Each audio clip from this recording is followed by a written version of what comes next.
ला रिनकोनाडा पृथ्वी पर आकाश के सबसे करीब बसा हुआ स्थान जहां लोग बादलों के ऊपर रहते हैं। इस अत्यधिक ऊंचाई पर 5100 मीटर वायुमंडल काफी पतला हो जाता है और स्थानीय लोग केवल 50% सामान्य ऑक्सीजन लेवल के साथ जीवन बिता रहे हैं। उनके शरीर कुछ ऐसे विकसित हुए हैं कि वो हमसे 2 गुना अधिक रक्त कोशिकाएं बना सके। इस बंजर भूमि पर इतना कम एयर प्रेशर है कि एक भी पेड़ सरवाइव नहीं कर सकता। ये शहर पेरू के एंडीज में स्थित है और यहाँ की ऊंचाई यूरोप के एल्प्स में स्थित जो कि सबसे ऊंची चोटी है से भी 300 मीटर ज्यादा है। यह एक ऐसी जगह है जो आधुनिक जीवन से बहुत दूर है और जहाँ अपराध और खतरा हमेशा करीब रहता है। इस मुश्किल जगह पर लोगों के आने का एक ही कारण है, सोना। कूड़े के ढेर के बीच रहकर और अमीर बनने की उम्मीद में लगभग 50,000 लोग यहाँ आ गए हैं। हम ये देखने जा रहे हैं कि दुनिया के सबसे ऊंचे शहर में लोग कैसे रहते हैं।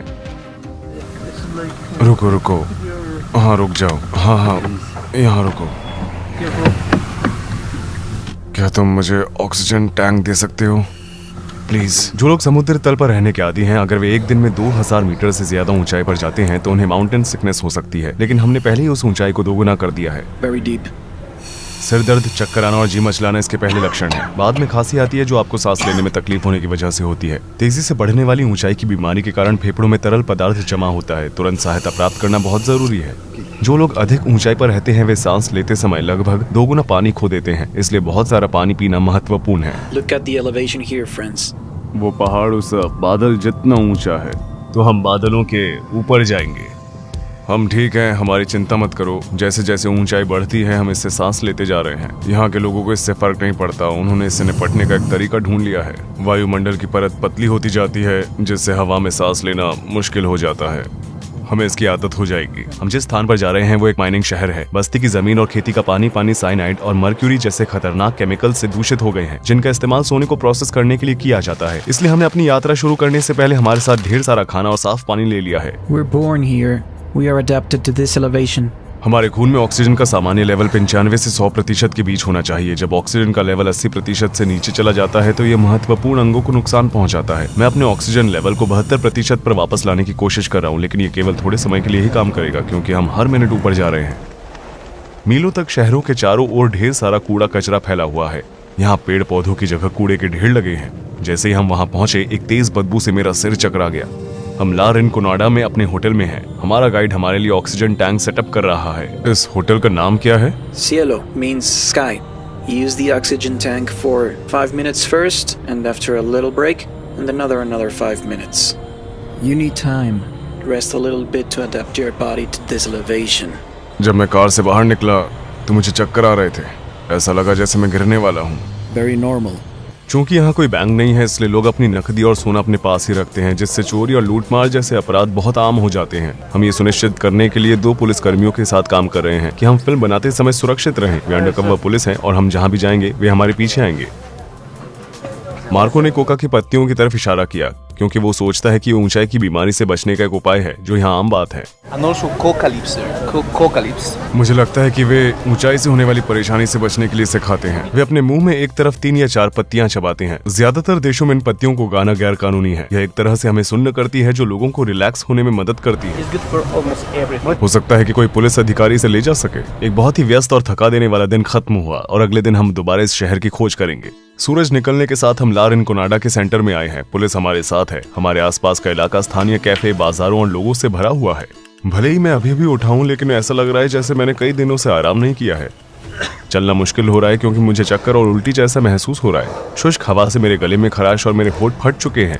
जैसे जैसे दिन निकलने लगा हमें सड़कों पर कूड़े के ढेर दिखाई देने लगे। भले ही ये गर्मी का मौसम है लेकिन फिर भी यहाँ जमीन जमी हुई है। इस जगह पर जहाँ रात का तापमान -10 डिग्री सेल्सियस तक गिर जाता है, लोग बिना बिजली या हीटिंग के पतरे के झोपड़ियों में रह रहे हैं। इन घरों में कोई किचन या बाथरूम नहीं है और हजारों लोगों को अपनी निजी जरूरतों के लिए पब्लिक टॉयलेट्स का इस्तेमाल करना पड़ता है। शहर के ऊपर जा रही जाल की तरह दिखने वाली ये नलियां पानी को ग्लेशियर्स से शहर तक लाती हैं। यहाँ पर लगभग कोई भी मूल रूप से इस जगह का नहीं है। ज्यादातर लोग पेरू के अन्य हिस्सों से खुदाई से अमीर बनने का सपना लेकर यहाँ आए हैं। 2001 और 2012 के बीच सोने की कीमतें 6 गुना बढ़ी, जिसके कारण बड़ी संख्या में लोगों ने इस क्षेत्र का रुख किया। लेकिन यहाँ रहने वाले 50,000 लोगों को भयानक हालात से जूझना पड़ता है। बढ़ती जनसंख्या को संभालने वाली सुविधाओं के निर्माण के लिए कोई काम नहीं किया गया है। हर दिन हजारों लोग अपना कचरा सड़कों पर फेंक देते हैं, जिससे वे कूड़ेदान की तरह दिखती है। इस कूड़े को उठाने के लिए कोई सरकारी सेवाएं नहीं है, लोग अपने दम पर हैं। सबसे ज्यादा डरावनी समस्या ये है कि यहाँ कोई सीवरेज सिस्टम नहीं है, गंदा पानी सीधे सड़कों पर बहता है। इस फुटबॉल मैदान पर असली घास नहीं है, ये सब आर्टिफिशियल है, क्योंकि इतनी ऊंचाई पर पेड़ पौधे जीवित नहीं रह सकते। ये शहर ला बेला ड्यूरमिएंटे नामक पर्वत के पास स्थित है, जिसका मतलब है sleeping beauty. Can you see here the face and the body? It's a lady. She's sleeping here. The shape of the mountain. शहर अपनी ग्रे इमारतों के साथ आकाश में विलीन हो जाता है। हर सुबह वर्कर्स कई किलोमीटर तक पैदल चलकर खदानों तक पहुंचते हैं। इन गुफाओं में काम करना बहुत मुश्किल है, क्योंकि ये खतरनाक गैसों से भरी हुई है। ला रिनकोनाडा का एक अलग नाम द डेविल्स पैराडाइज है। ऐसा इसलिए है क्योंकि यहाँ की खदानें आपराधिक कंपनियों द्वारा चलाई गई है। बिना इजाजत के सुरंगों के अंदर जाने वाले को गोली मारने के आदेश है। हम इन खदानों को अंदर से देखना चाहते हैं, भले ही लोगों ने हमें ऐसा न करने की चेतावनी दी है। Well, we'll try to see how they work. Our friends, they said, probably we can get very close. Can you see the lady there? महिला? Yeah, she's a lady up there. वे बचा हुआ खाना इकट्ठा करती हैं। Yes. महिलाओं को खदानों में काम करने की इजाजत नहीं है। स्थानीय लोगों का मानना है कि अगर कोई महिला स्लीपिंग ब्यूटी के सोने को छूती है तो उससे जलन होगी और भूकंप जैसी बुरी घटनाएं घटेंगी। वे खदानों के बाहर फेंके गए पत्थरों में सोना खोजकर अपनी रोजी रोटी कमाती हैं। पहाड़ पर सोना खोज रहे बच्चों के गालों पर फ्रॉस्ट बाइट के निशान देखे जा सकते हैं। विदेशी होने के कारण बहुत से लोग हमारी तरफ आकर्षित हो रहे हैं। मैंने सुरंगों के अंदर का फुटेज कैप्चर करने के लिए मार्को को अपना फोन दे दिया। खदान के पास सूखे फूलों, फलों और शराब की बोतलों से सजी ये पहाड़ी देवताओं की मूर्तियां हैं। वर्कर्स यहाँ दुर्घटनाओं से रक्षा करने और सोना खोजने में कामयाब होने की प्रार्थना करने आते हैं। यहाँ विस्फोट, छत के ढहने और गैस विषाक्तता जैसी घटनाएं उन्नत देशों की तुलना में लगभग 25 गुना अधिक बार होती है। अगर किसी वर्कर की मौत हो जाती है तो कंपनी इसकी भरपाई के लिए लगभग $600 देती है। ला रिनकोनाडा में सामान्य वेतन जैसी कोई चीज नहीं है। यहाँ आज भी कैचोरियो नाम का एक पुराना और अवैध तरीका इस्तेमाल किया जाता है। वर्कर्स पूरे 1 महीने तक कंपनी के लिए बिना वेतन के काम करते हैं। वे अपने लिए काम करते हैं और इस दिन उन्हें जो भी सोना मिलता है वो उसे अपने साथ ले जा सकते हैं। वे बहुत सारा पैसा कमा सकते हैं या मुफ्त में भी काम कर सकते हैं। ये इस बात पर निर्भर करता है कि कैचोरियो का दिन कितना अच्छा बीतता है। देखा जाए तो उनकी आय उनके भाग्य पर निर्धारित होती है। कुछ माइनर्स अच्छे दिखने वाले पत्थरों को छिपा लेते हैं या कैचोरियो दिन तक किसी गुप्त स्थान पर छिपा कर रखते हैं। मेरा ऑक्सीजन लेवल अब 65% है, जो नॉर्मल से काफी कम है। मैं ज्यादा सांस ले रहा हूँ और मेरी हार्ट रेट 120 से ज्यादा हो गई है, जबकि यह 80 और 100 के बीच होनी चाहिए। अभी एक स्थानीय व्यक्ति उसका ऑक्सीजन लेवल चेक कर रहा है। उसके परिणाम मेरे परिणामों से कहीं बेहतर है। 82% ऑक्सीजन और 97 की हृदय गति। मैं अब और बर्दाश्त नहीं कर सकता। मैं कुछ ऑक्सीजन लेने के लिए होटल वापस जा रहा हूँ। मैंने गर्म रहने के लिए अपना कोट पहन रखा है, क्योंकि वहाँ कोई हीटिंग नहीं है। अब हमें शहर के खतरनाक नाइट लाइफ का पता लगाने और कुछ माइनस से बात करने के लिए कुछ घंटे इंतजार करना होगा। आराम करते हुए मैं आपको सोने की असली कीमत के बारे में बताना चाहता हूँ। 8 ग्राम की सोने की अंगूठी तैयार करते समय लगभग 20 टन कचरा तैयार होता है। पहाड़ की चोटी पर सोने के लिए निकाले गए पत्थरों से एक एसिड माइन झील तैयार हुई है। आयरन सल्फेट से भरपूर ये पत्थर पानी और हवा के संपर्क में आने पर ऑक्सीडाइज हो जाते हैं, जिसके कारण ऐसा गहरा लाल रंग मिलता है। झील के किनारे रहने वाले लोग मर्क्यूरी और साइनाइड से दूषित पानी में अपनी फसलें उगाते हैं और अपने जानवरों को पालते हैं।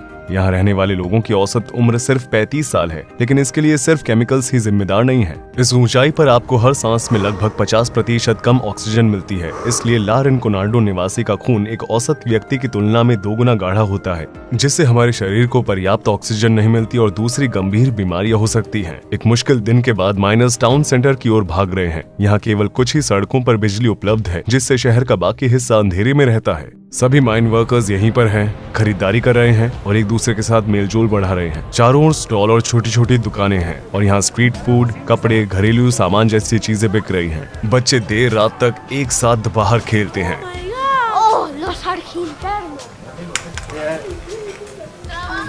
उसकी क्या उम्र है? Solamente colegio primaria y secundaria. ¿Cuán grande es la escuela? No, no tan grande. ¿Y hay superior? Superior no hay. After they need to move to Puno o Culiaca to study. अगर वे नहीं गए तो क्या होगा? क्या वे भी खदानों में काम करना शुरू कर देंगे? Yes. आप देख सकते हैं यहाँ पर लोग सोने के बदले में सोलिस लेने आते हैं, जो इस देश की मुद्रा है। अभी हम दूसरे एक्सचेंज ऑफिस में हैं। लुटेरों और हमलावरों से बचने के लिए इन्होंने काउंटर के सामने लोहे की सलाखें लगाई हैं। अब हम देखेंगे कि वे सोने को कैसे कन्वर्ट करते हैं। मुझे थोड़ी सांस लेने दो यार। आप जो टुकड़ा देख रहे हैं वो एक वर्कर की पूरे महीने की मेहनत का नतीजा है। अभी सोना मर्क्यूरी के साथ मिला हुआ है और दोनों धातुओं को अलग करने के लिए ब्लो टॉर्च का इस्तेमाल किया जाएगा। 1 ग्राम सोने के लिए लगभग 2 ग्राम मर्क्यूरी हवा में मिल जाती है। इस काम को करने का सबसे कठिन हिस्सा क्या है?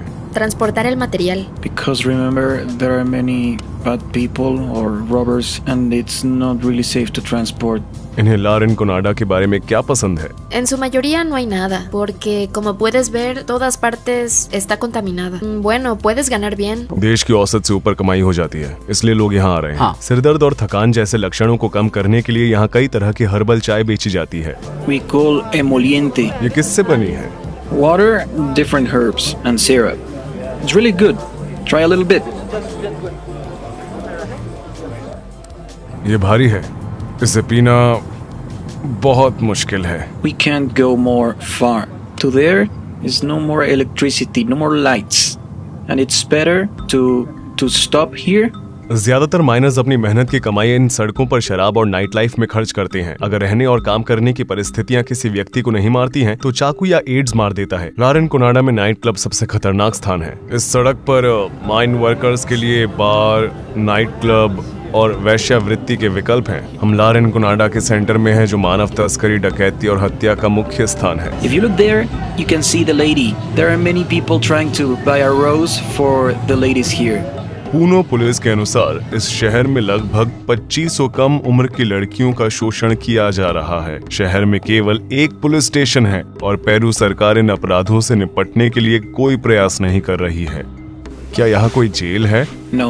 We call Calabozo. There is like a place, a very small place. शहर में कोई अस्पताल तो होगा, है ना? There is a tiny, very tiny clinic, maybe 2, 3, 4 rooms max. अब हम एक माइनर से मिल रहे हैं जो 12 सालों से ला रिनकोनाडा में काम कर रहा है। वो शहर के एकमात्र जिम का मालिक भी है। दिन भर की कड़ी मेहनत के बाद कुछ माइनर्स अपना पसीना बहाना जारी रखते हैं। रामिरो खुशकिस्मत माइनर्स में से एक है। आपको अब तक मिला हुआ सोने का सबसे बड़ा टुकड़ा कितने ग्राम का था? 200 gramos.